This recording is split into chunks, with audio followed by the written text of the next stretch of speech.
Nós vamos estudar juntos a palavra do Senhor.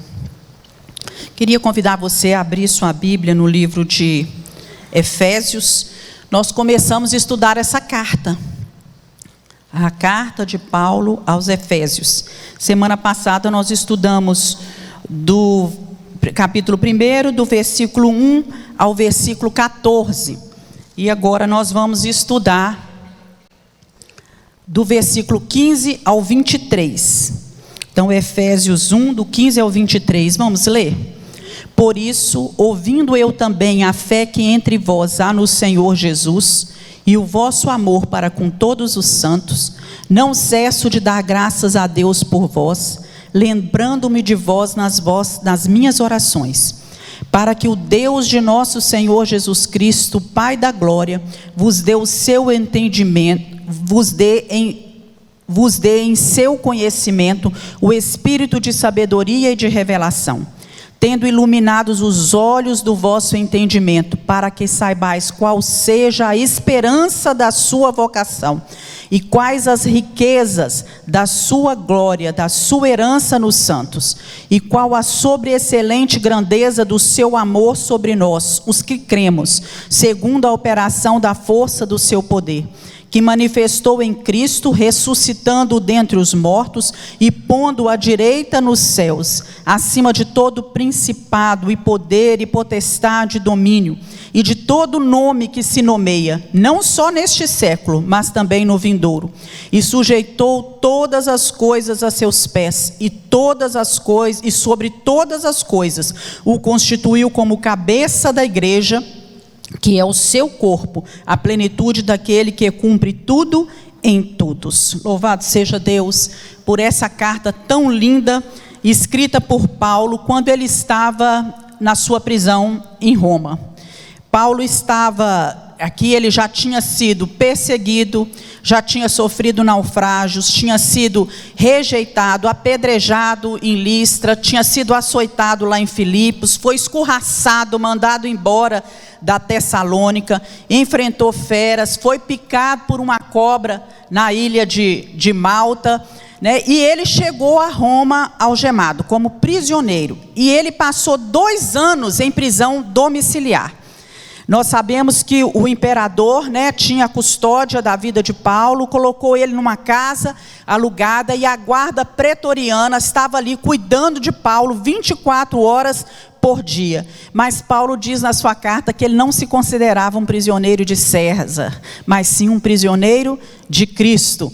Então as circunstâncias adversas não calaram Paulo, muito pelo contrário, né? Dali onde ele estava preso, ele deixou-se usar até a morte, né, para abençoar outros. Ali da prisão ele escreveu cartas, inclusive essa carta que ele escreve aos Efésios, que é enviada depois por Tíquico, endereçada aos Efésios. Então ele começa a sua carta, nós vimos isso semana passada, falando, ensinando a nossa posição em Cristo, que essa posição nossa em Cristo Jesus, ela é assegurada a nós por 3 bênçãos que vêm de Deus. Essas bênçãos vêm das mãos de Deus. A primeira delas é que nós fomos eleitos em Cristo para sermos santos e irrepreensíveis. Nós fomos chamados por Cristo para isso. A segunda bênção é que nós fomos remidos, lavados com seu sangue. E a terceira é que nós fomos selados pelo Espírito Santo de Deus, até o dia em que esse corpo nosso, a nossa alma, o nosso espírito, seja completamente livre para o gozo eterno. Você pode dizer amém por isso? Nós fomos chamados por Cristo para a santidade, fomos lavados pelo seu sangue e fomos selados com o Espírito Santo da promessa. Glória a Deus. E a partir do versículo 15, nós temos aqui a descrição de uma das orações que o apóstolo Paulo faz, né? É uma oração pequena, é uma oração profunda, rica em conteúdo e doutrina bíblica, porque a carta de Efésios traz para a gente doutrina bíblica. Ele queria doutrinar cada dia mais, depois de ter passado alguns anos com os Efésios, ele queria doutrinar esses cristãos que estavam lá. Então você nota que ele ora aqui, mas ele não pede bênçãos materiais, não é? Ele não pede o que eles não tinham. Mas ele pede que Deus abra os olhos espirituais para que eles saibam que eles já tinham. E muitas vezes nós ficamos sempre pedindo aquilo que não temos e esquecemos de pedir a Deus para abrir os nossos olhos, para que possamos perceber aquilo que nós já temos em Cristo Jesus. Então a palavra grega que Paulo usa aqui é epignosis. A palavra gnosis significa conhecimento. E quando ela é colocada esse prefixo na frente, significa um conhecimento muito mais amplo, um conhecimento maior, mais abrangente, mais completo. Esse conhecimento é um conhecimento pessoal, ele vem de experiência, ele é resultado de intimidade com Deus. Então é esse conhecimento que Paulo ora aqui pela vida dos efésios. E essa oração, ela tem 3 pedidos especiais. Ele começa com as palavras assim: que ele vos dê, que Deus vos dê o quê? O espírito de sabedoria. Segundo, o espírito de revelação. E terceiro, que os olhos do seu coração, algumas versões falam assim, que os olhos do seu coração ou do seu entendimento sejam iluminados. Então é com essa oração que eu convido você nessa manhã, a pensar de uma forma bem madura, como sobre a nossa fé cristã, aquilo que nós cremos. Então no versículo 15, dá a entender para a gente, pelo que, ouvindo eu também a fé que há entre vós no Senhor Jesus, e o vosso amor para com todos os santos, dava a entender que Paulo já tinha ouvido, Paulo sabia aquilo que estava acontecendo lá em Éfeso, e isso alegrava Paulo, o que estava acontecendo na igreja com os efésios. Então ele começa a ser grato, ele dá graças a Deus pela vida daqueles irmãos. Por quê? Porque eles tinham fé, porque o amor que eles tinham uns pelos outros estava sendo praticado. Eles amavam uns aos outros dentro dessa igreja, e isso fez com que Paulo se sentisse, que ele fosse impelido a orar pela vida desses irmãos, para que eles conhecessem um pouco mais dessa plenitude do Deus que habitava neles, do Deus que estava presente naquela igreja. É certo que os efésios, eles já tinham ouvido falar a palavra da verdade, eles já acreditavam em Jesus Cristo como Senhor e Salvador, mas eles, assim que Paulo sai de lá, depois de passar algum tempo com eles não abandonaram aquilo que tinha sido pregado, que tinha sido ensinado, eles continuaram firmes nessa fé. E Paulo agradece a Deus por isso, Ele ora, é como se ele estivesse agradecendo: olha, eu louvo a Deus porque vocês não se afastaram do Senhor, vocês estão mantendo os seus olhos fixos em Deus. E essa mesma ordem de manter os olhos fixos no Senhor, ela serve para todos nós, os cristãos dos tempos de hoje. Lá em Hebreus 12, 2 diz assim, que nós devemos olhar para Jesus, o autor e consumador da nossa fé, olhando firmemente, quer dizer, sem se abalar, sem desviar o olhar. O nosso olhar tem que estar firme em Jesus. Quando trabalhou na igreja de Éfeso, Paulo mostrou com o seu próprio exemplo como viver esse amor. Então, se a gente for ler lá em Atos 20, 35, olha o que diz. Vai lá para a sua Bíblia, no livro de Atos, capítulo 20, versículo 35. Que diz o seguinte: em tudo o que fiz, mostrei-lhes que mediante trabalho árduo, devemos ajudar os fracos, lembrando as palavras do próprio Jesus, que disse: há mais felicidade em dar do que receber. Então, quando Paulo esteve lá, ele deu exemplo para eles, de como amar, de como ajudar aquele irmão que era mais fraco, de como se doar, é mais bem-aventurado dar do que receber. Então nós não ficamos surpresos com o que está acontecendo aqui, de que ele ouça falar desse amor dos efésios para com todos os santos. Então a fé, ela tem que produzir fruto na comunidade cristã na qual nós estamos inseridos. E esse fruto, ele deve vir em forma de quê? De serviço, de obras, porque a fé sem obras, ela é morta. E aqui, a fé deles, que era uma fé firme, estava produzindo esse fruto de amor e serviço uns para com os outros. Nós precisamos entender, né? Aqui a primeira lição que nós tiramos aqui para a nossa vida é que, depois de dar graças pela vida dos efésios, Paulo vai continuar orando, né? E um dos grandes aprendizados que nós temos aqui é que nós precisamos orar em todo o tempo, e não só orar por nós mesmos. Paulo ora pela igreja que estava em Éfeso. Nós temos orado pela nossa igreja. Você, como membro dessa igreja, você tem orado por essa igreja, você ora, você lembra de orar pelos irmãos da igreja, não é? E não é só quando um irmão está doente, ou quando ele está enlutado, não. Nós temos que diariamente orar para que Deus possa produzir na igreja. Nós vamos falar aqui nessa igreja na qual nós estamos inseridos, essa parte do corpo de Cristo, né? Que Deus possa estender as suas bênçãos sobre a vida de cada um que está aqui. Eu acho fantástico as reuniões de intercessão, porque enquanto os irmãos estão nas reuniões de intercessão, eles estão orando por quem? Por mim e por você, pela igreja. Nós somos a igreja do Senhor.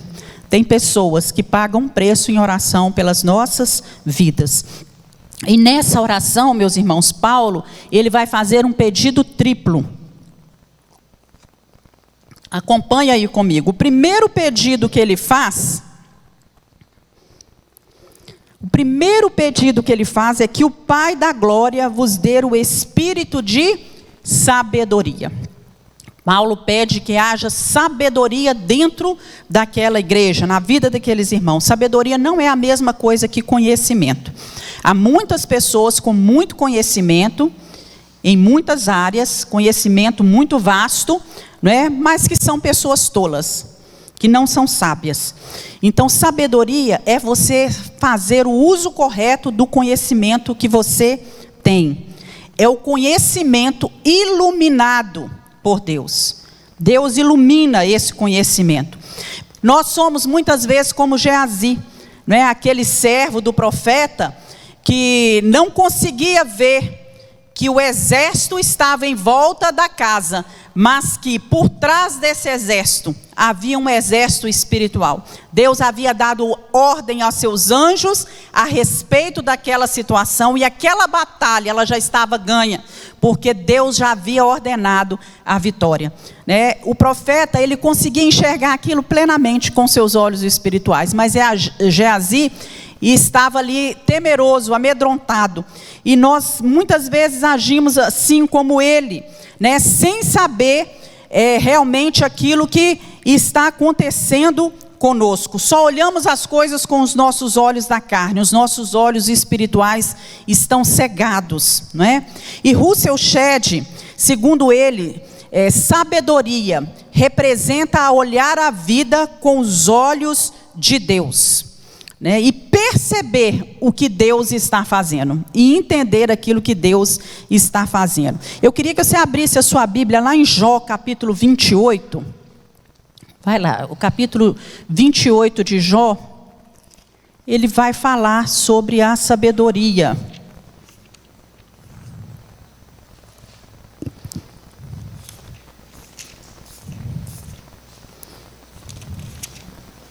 Jó 28, versículo 12, fala assim: mas onde se achará a sabedoria? E onde está o lugar da inteligência? E ele continua dizendo: o homem não lhe conhece o valor, ela não se acha na terra dos viventes. O abismo diz: não está em mim. O mar diz: ela não está comigo. E não se dará por ela ouro fino, nem se pesará prata em câmbio dela. Nem se pode comprar por ouro fino de Ofir, nem por precioso ônix, nem por safira. Com ela se não pode comparar o ouro ou o cristal, nem se trocará por joia de ouro fino. Ela faz esquecer o coral e as pérolas, porque a aquisição da sabedoria é melhor do que a aquisição dos rubis. Não se igualará ao topázio da Etiópia, nem se pode comprar por ouro puro. Donde, pois, vem a sabedoria e onde está o lugar da inteligência? Ela está encoberta aos olhos de todo o vivente, oculta às aves dos céus. Olha só o que Jó vai falando aí. No versículo 23, ele fala: Deus entende o seu caminho e Ele sabe o seu lugar. Só Deus sabe. Olha, só Deus sabe o caminho da sabedoria. E no versículo 28, mas disse ao homem: eis que o temor do Senhor é a sabedoria e o apartar-se do mal é a inteligência. Aleluias, né? E lá no Salmo 111, versículo 10, diz também: o temor do Senhor é o princípio da sabedoria. Então há uma busca constante pela sabedoria, mas ela não pode se igualar a nada do que foi descrito aqui. Nem ao ouro mais fino, nem às pedras preciosas, porque só Deus sabe. Só Deus tem poder para dar a verdadeira sabedoria. E essa sabedoria deve ser buscada, né? Que o Pai da glória vos deu o espírito de sabedoria. Nós precisamos orar por isso. Meu Deus, que o Senhor encha a tua igreja de sabedoria. Que o Senhor acrescente sabedoria à vida de cada um dos irmãos. Segundo, além de orar por sabedoria, ele pede também revelação do conhecimento de Deus, né? Voltando lá para o livro de Efésios, capítulo 1, ele fala, né? Para que Deus, do nosso Senhor Jesus Cristo, vos dê no seu entendimento o espírito de sabedoria e de revelação. Esse espírito de revelação, aqui ele não está falando que a gente tem que ficar buscando novas revelações da parte de Deus, não, a parte das Escrituras, fora da Bíblia, porque toda revelação que Deus queria dar, Ele já deixou revelada aonde? Na sua palavra, né? Nós não precisamos buscar revelações em outras fontes de conhecimento, além das Escrituras. Esse espírito de revelação que ele está falando aqui, quer dizer visão de todas as coisas, a visão de valores, tal como eles são traduzidos no céu. É isso que nós precisamos buscar da parte de Deus. E qualquer que tenha sido a motivação, o que resultou disso foi essa oração, pedindo a Deus, né, que nos estimule a fazer isso, buscar essa revelação da parte de Deus. Então ele louva, ele pede, ele dá graças, ele faz súplicas, né, para que nós possamos manter esse equilíbrio espiritual. E aí no versículo 18, ele diz: tendo iluminado os olhos do vosso entendimento, do vosso coração, que os seus olhos sejam iluminados, que sejam que haja luz sobre os seus olhos, né? Quando você vai iluminar alguma coisa, você vai jogar luz sobre aquilo. Você vai abrir uma janela para entrar claridade, vai acender uma luz para que fique claro, né? E o povo, lá em Isaías 9:2, diz assim, que o povo que andava em trevas viu uma grande luz. Que luz era essa? Jesus, né? Viu uma grande luz. Então nós andávamos em trevas, mas a partir do momento que nós aceitamos Jesus como Salvador, Jesus é a luz que ilumina o nosso caminho, não é? Nós recebemos essa luz, e essa luz tira a nossa cegueira espiritual. Então Paulo pede aqui, que sejam iluminados os olhos do nosso coração, do nosso entendimento. Para quê? Né? E ele mesmo vai respondendo aí na sua oração. Ele mesmo vai falando, para que saibais a esperança do chamamento de Deus, para que saibais qual seja a esperança da sua vocação e quais as riquezas da glória da sua herança nos santos. Então ele ensina aqui que os salvos precisam ser iluminados, precisam ter os seus olhos abertos para compreender qual é a esperança da nossa vocação, do nosso chamamento. Nós fomos chamados por Deus. E qual é a riqueza da sua herança. Então ele se alegra primeiro em dar graças a Deus pela vida dos efésios, por todas as bênçãos espirituais que eles tinham recebido, quer dizer, a eleição, a filiação, agora eram filhos de Deus, o dom do Espírito Santo, e aí ele intercede pelo espírito de sabedoria, o espírito de revelação sobre eles, e ele rogava para que os crentes, fossem iluminados, tivessem os seus olhos abertos, para que eles recebessem da parte de Deus a capacidade de compreender, de entender, por meio do Espírito Santo, a esperança do seu chamado, as riquezas da herança de Deus e a grandeza do poder de Deus. Na verdade, ele estava orando para que eles tivessem a percepção daquilo que uma mente santificada é capaz. O único meio de chegar até nós, esse verdadeiro entendimento, e de nós começarmos a apreciar essa esperança e essa herança de Cristo, é viver de uma maneira obediente a Jesus. E é somente através disso que nós podemos ter uma mente iluminada espiritualmente. Então, quando Paulo intercede aqui para que o Espírito Santo ilumine os crentes, a fim de saberem qual era a esperança da vocação deles, ele está pedindo para que eles sejam capazes de experimentar os privilégios que eles tinham de ser chamados por Deus. Nós fomos chamados por Deus, e a partir do momento que nós somos chamados, isso traz para nós bênçãos, traz privilégios que às vezes nós não conseguimos entender e usufruir plenamente dessas bênçãos. Então a chamada, ela envolve alguns aspectos, e um deles, ela abrange serviço e santificação no tempo presente. Nós fomos chamados, e a partir do momento que nós fomos chamados, nós temos que começar a servir, a demonstrar o nosso amor uns pelos outros, pela obra, pela causa, e entender que para isso nós fomos chamados.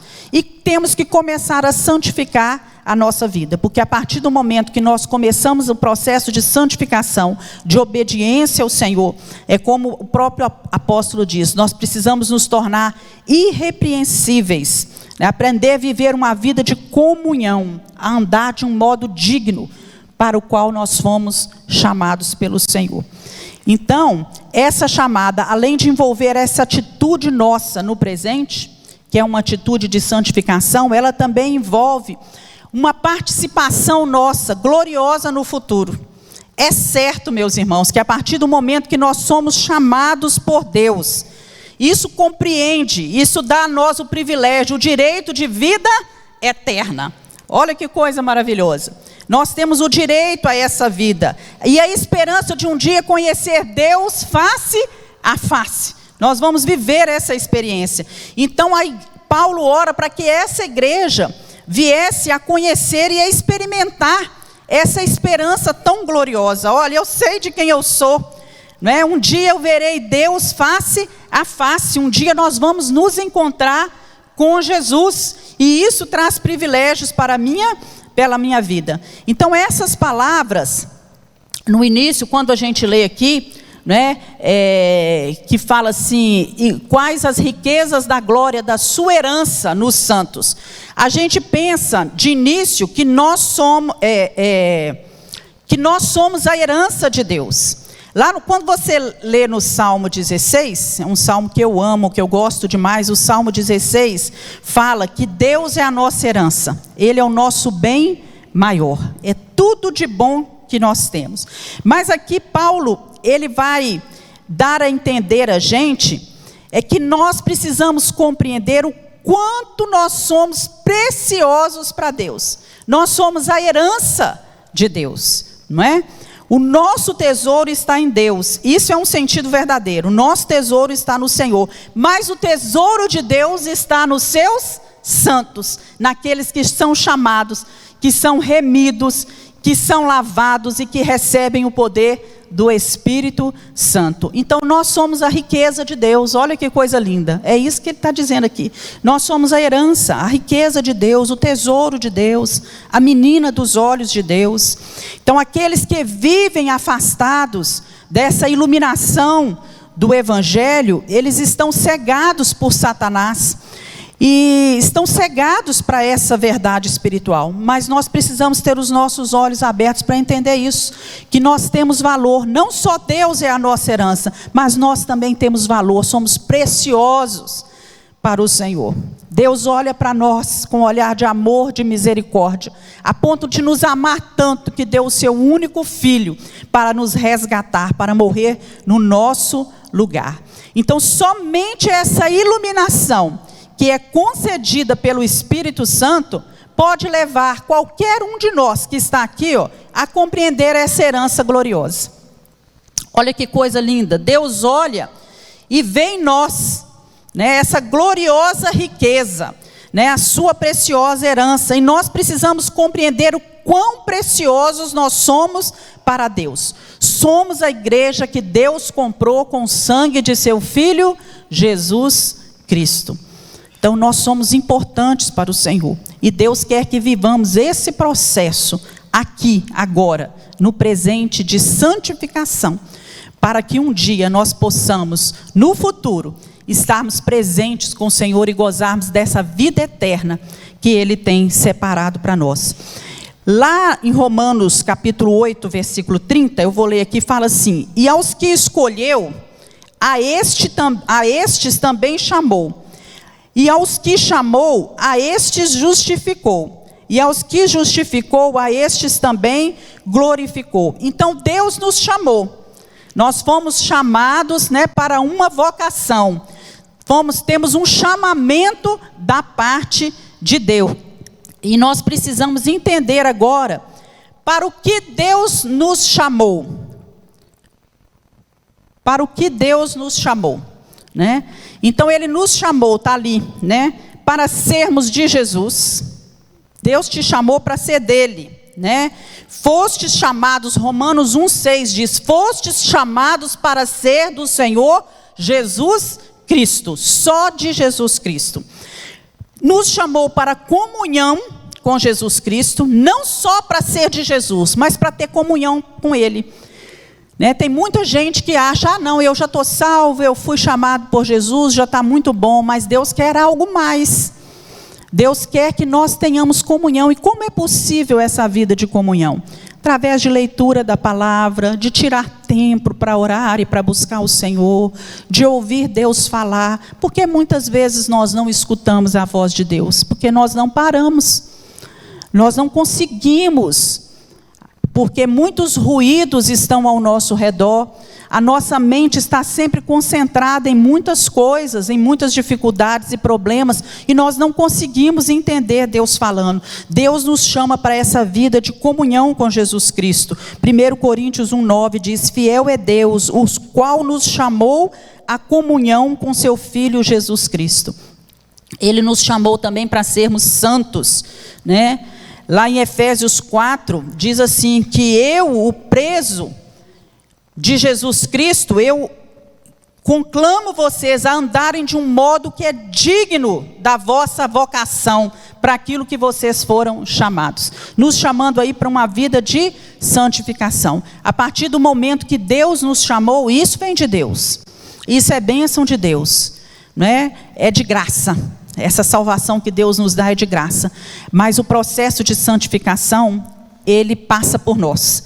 Precisa haver um querer nosso, uma disposição nossa, em tirar da nossa vida aquilo que não é bom, aquilo que não agrada a Deus, aquilo que entristece o Espírito Santo de Deus, aquilo que muitas vezes nos desvirtua, nos faz pegar atalhos. Então isso é viver uma vida de santificação. E também Deus nos chamou para o sofrimento, se for necessário.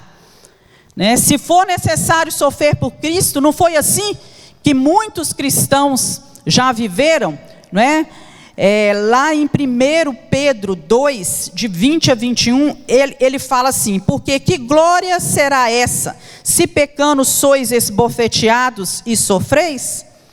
Mas se fazendo o bem, sois afligidos e sofreis, isso é agradável a Deus, porque para isso sois chamados, pois também Cristo padeceu por nós, deixando-nos o exemplo para que sigais as suas pisadas. Cristo sofreu por nós. Paulo sofreu por amor a Jesus Cristo. Muitos outros mártires da fé sofreram por amor a Jesus Cristo. E às vezes nós achamos que uma pequena renúncia, abrir mão de qualquer coisa já é sofrimento demais, já é pesado demais, e nós optamos por não fazer aquilo. Então Paulo ora, acompanha aí em Efésios capítulo 1, para que no versículo 18, para que tendes iluminados os olhos do vosso entendimento. Para quê? Para que vocês saibam qual é a esperança da sua vocação, quais as riquezas da glória, da sua herança nos santos, e qual a excelente grandeza do seu poder sobre nós, os que cremos. Então ele ora para que a gente possa entender a grandeza e a força do poder de Deus, a excelente grandeza desse poder de Deus. O termo usado aqui para traduzir poder é dunamis, que significa feitos miraculosos. É uma força fora de medida, sem explicação, que você não pode imaginar. E apenas o maior de todos os poderes é capaz de realizar essa transformação na vida do homem, a salvação no homem. Somente um poder tão grande como o poder de Deus pode operar e concretizar as bênçãos que estão incluídas nessa esperança do nosso chamado. Só Deus pode fazer isso. Ninguém pode mais dar a você essa esperança de que você é chamado pelo Senhor e de que você tem uma vida eterna para viver, que você vai morar no céu. É só o poder do Espírito Santo que pode fazer isso em nós, Então esse grande poder de Deus, e aí ele fala assim, a operação da força do seu poder que se manifestou em Cristo, ressuscitando dos mortos e pondo à direita nos céus. Então ele vai falar agora, desse poder, que esse poder, esse grande poder de Deus que Deus tem, foi o mesmo poder que ressuscitou Jesus Cristo da morte, e que fez com que Jesus Cristo fosse assunto aos céus e se assentasse aonde? À direita de Deus Pai. Então esse poder ressuscitou Jesus da morte, elevou Jesus através da sua ascensão à glória, a fim de que ele se assentasse à direita do Pai. E esse poder é dado a cada um de nós no momento da nossa salvação, e está sempre disponível. Você pode dizer glória a Deus? Glória a Deus. Esse poder que ressuscitou Jesus, esse poder que fez com que Jesus subisse aos céus, a partir do momento que nós aceitamos Jesus como Salvador, ele é dado a cada um de nós. Então Paulo não ora aqui para que o poder de Deus seja dado, mas que eles se conscientizem de que esse poder, eles já possuíam esse poder, e que eles fizessem uso desse poder. E nós, irmãos, precisamos aprofundar nessa impressionante descrição, porque Paulo apresenta aqui 3 exemplos de força desse poder. Primeiro, a ressurreição de Cristo. Só o poder do Senhor podia fazer isso. Segundo, a ascensão à direita de Deus, a ascensão aos céus e o assentar à direita de Deus, e a sua elevação acima de todo o domínio, de tudo que há nesse mundo.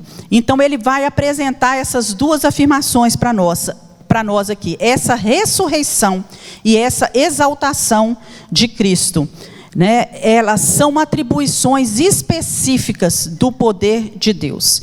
Então é a ressurreição de Cristo, porque Cristo ressuscitou. Olha só, é porque Cristo ressuscitou que nós somos também chamados para essa ressurreição. Abre sua Bíblia lá em 1 Coríntios 15, 20 a 22. Volta um pouquinho aí antes de Efésio.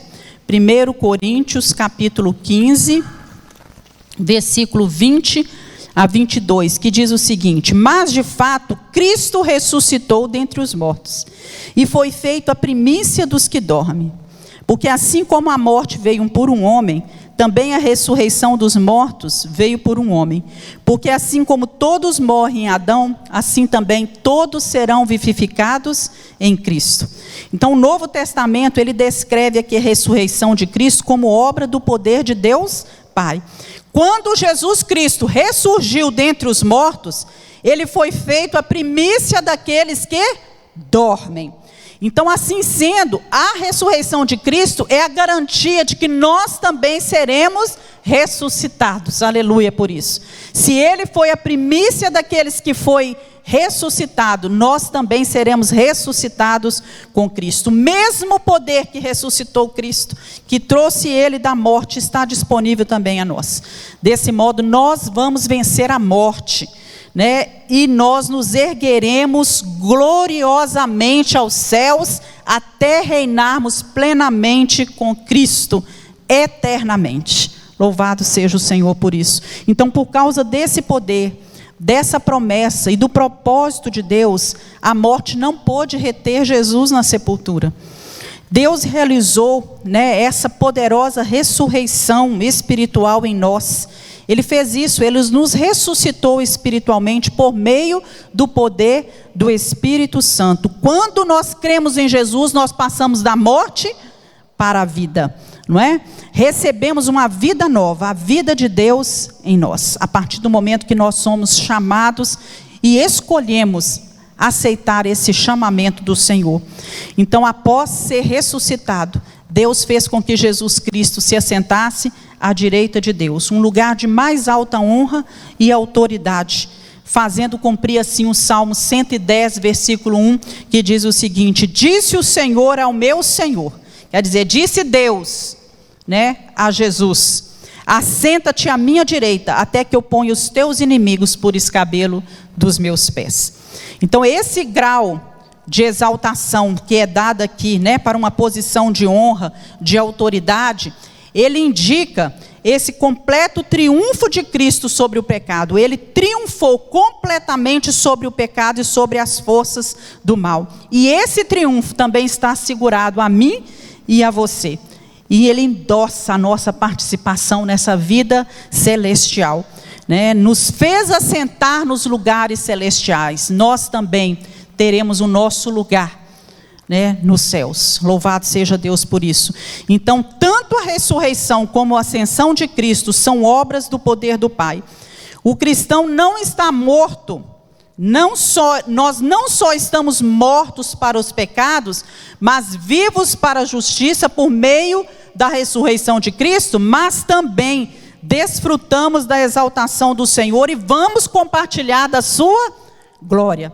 Nós estaremos lá, compartilhando da glória do Senhor Jesus. Então Cristo foi exaltado sobremaneira. Então Paulo ensina que o poder de Deus exaltou Jesus, acima de todo principado. Ele fala isso aqui: acima de todo principado, de todo poder, de toda potestade, de todo domínio, de todo nome que se nomeia. Deu a ele um nome acima de todo nome. Então ele foi exaltado acima de toda eminência do bem e do mal, e de todo título que se possa conferir a qualquer pessoa nessa era ou em qualquer era futura. Não há nome maior do que o nome de Jesus. Deus deu todo o poder e toda a autoridade. É porque Ele tem poder e autoridade que nesse nome nós podemos orar pelos enfermos e eles são curados. Nós podemos orar pelos nossos problemas e crer pela fé que eles serão solucionados, porque nós oramos em nome de Jesus.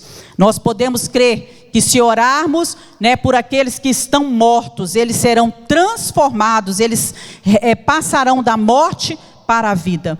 É esse poder que está presente na nossa vida. E Paulo queria que os crentes lá de Éfeso entendessem essa grandeza né, de Deus comparado com os outros seres celestiais.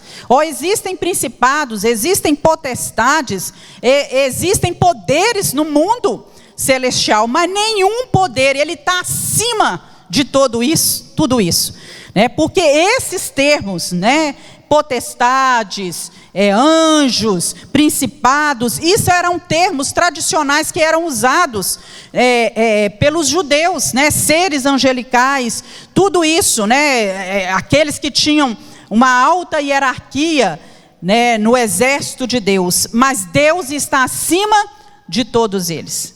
Né? Não há anjo algum que tenha o poder do Senhor. Por isso nós não oramos a anjos, nós não pedimos nada para anjos, nós não pedimos nada para ninguém, porque o nome de Jesus está acima de todo nome, e somente a Ele foi dado todo o poder e toda a autoridade. Esse é o motivo de nós orarmos exclusivamente no nome de Jesus, porque não há outro nome que se compare ao nome do Senhor Jesus. Nenhum nome, ninguém, né, pode fazer por nós aquilo que Jesus faz. E no versículo 22, aqui, né, no versículo Efésios, deixa eu voltar aqui minha Bíblia lá para Efésios 22, fala assim, que ele sujeitou todas as coisas aos seus pés e sobre todas as coisas o constituiu como cabeça da igreja.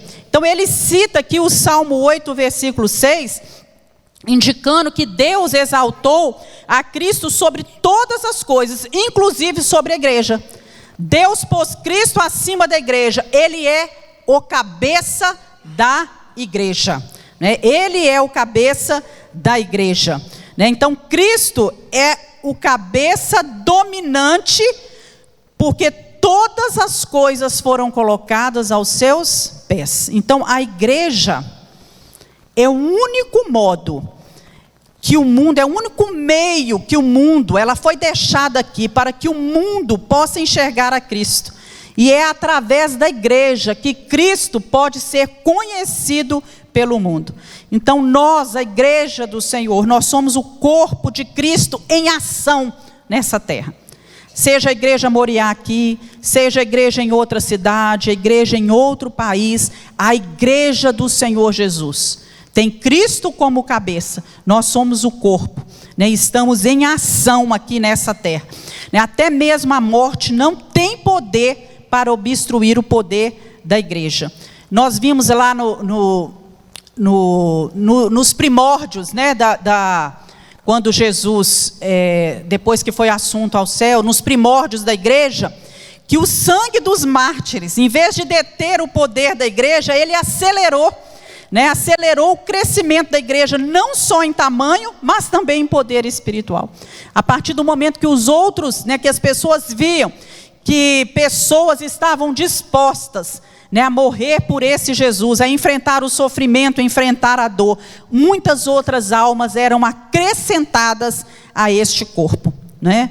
Então Jesus veio a essa terra para morrer por nós. O principal propósito da encarnação de Cristo foi esse, morrer por nós e trazer através da sua morte vida a cada um de nós. E a partir do momento que ele morreu, ele venceu a morte na sua ressurreição. Quando ele vence a morte, ele tornou ineficaz o poder de Satanás sobre todos aqueles que são salvos. Glória a Deus, meus irmãos. A partir do momento que Jesus venceu a morte, todo o poder de Satanás contra as nossas vidas tornou-se ineficaz. Por isso que nós não tememos o mal. Glória a Deus. Satanás se levanta, mas ele já sabe o final dele. Ele tem plano, sim. Ele tem artimanha, sim. Ele nos tenta, sim. Mas se nós termos a nossa vida santificadas, buscando a santificação, buscando ser irrepreensíveis diante de Deus, diante dos homens, nós temos certeza do nosso chamamento.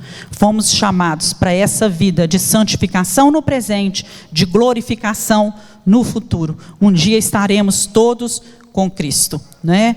E aí nós podemos dizer, né, para o cristão, tragada foi a morte pela vitória. Aleluias, né? Então o pavor da morte e a escravidão espiritual foram destruídos por meio da obra de Jesus Cristo por nós na cruz do Calvário.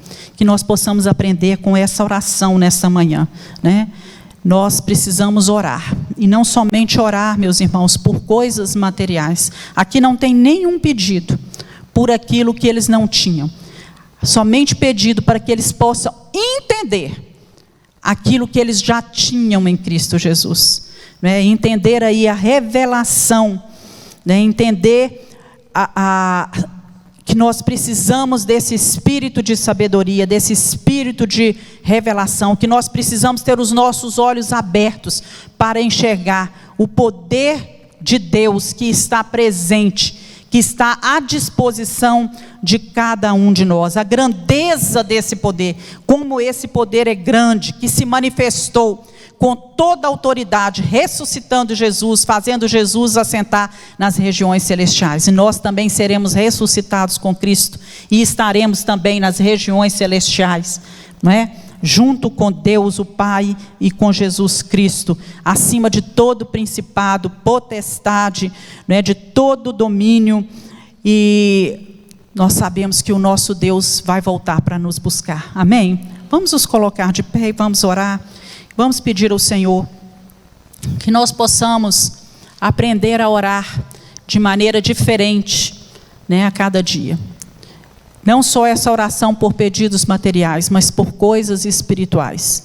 Senhor, abre os meus olhos para entender. Às vezes está tão patente aos nossos olhos, mas nós não conseguimos ver. Estamos totalmente cegos, cegados, né, no nosso entendimento. Deus, abre os nossos olhos espirituais, ilumina, traz luz na nossa vida, para que possamos entender aquilo que vem da parte do Senhor. Meu Deus, as bênçãos que nós já temos. A partir do momento que o Senhor nos chamou, já foi revelada a nós muitas bênçãos. Oh Pai, nós somos a herança do Senhor, temos valor para o Senhor, valor tão grande, que Deus dispôs a mandar Jesus para morrer no nosso lugar e nos resgatar do império das trevas para o reino da luz.